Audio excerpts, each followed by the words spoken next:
Son Excellence M. Henri Konan Bédié, président du PDCI-RDA, a reçu ce jeudi 14 mars 2019 à Daoukro une importante délégation du Mouvement des Valeurs Nouvelles de Côte d'Ivoire, MVCI, conduite par son président M. Sekongo Félicien.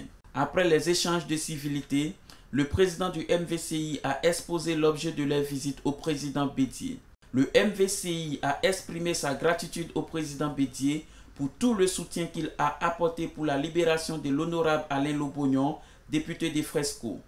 Aussi a-t-il transmis les salutations du président du comité politique, M. Soro Guillaume, à son père. S'exprimant sur la nouvelle plateforme mise en place par le président Bédié, M. Sekongo Félicien a bien voulu donner la position de son parti. La signature de la plateforme, nous attendons. Quand les éléments vont être réunis, nous signerons volontiers cette plateforme. De toutes les façons, comme je l'ai dit, une plateforme politique est un appareil mis en place pour avoir une unité d'action. Et donc, logiquement, l'appartenance à cette plateforme devait être, j'allais dire, aller comme de façon facile, vous comprenez? Parce que, bon, elle va nous donner l'occasion de l'unité d'action, donner donc la force à l'opposition. À ce niveau, il n'y a pas de doute à avoir. Volontiers, nous signerons bien sûr la plateforme. Parlant de l'actualité, M. Sekongo Félicien a décrié le comportement du gouvernement qui rejette les propositions de l'opposition ivoirienne pour réformer la commission électorale indépendante CEI.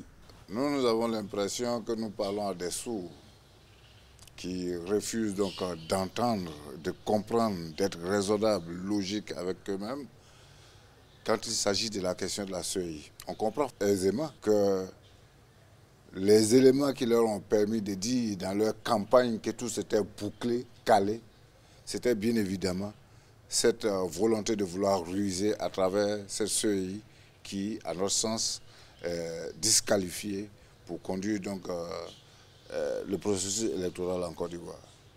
Mais cela dit, nous sommes dans notre rôle, nous allons continuer à mener bataille parce que mine de rien, il est hors de question qu'on accepte un processus sous la direction de cette commission électorale que nous avons là et qui est en réalité un appendice du RHDP.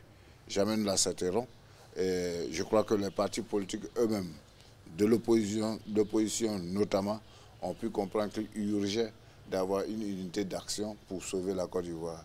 Et dans cette unité d'action, nous prenons l'engagement de mener bataille pour que, bien évidemment, les ennemis de la démocratie en Côte d'Ivoire, ceux qui sont dans le déni total de l'état de droit, finissent par comprendre que le peuple de Côte d'Ivoire uni est résolument engagé dans la voie d'une normalisation de la situation en Côte d'Ivoire, dans la voie de la démocratisation effective de la Côte d'Ivoire, notre pays. Répondant aux remerciements du MVCI, le président Bédié a dit à ses hôtes qu'il est sensible aux souffrances des Ivoiriens. Il est donc important pour lui d'œuvrer à la mise en liberté du député Alain Lobognon.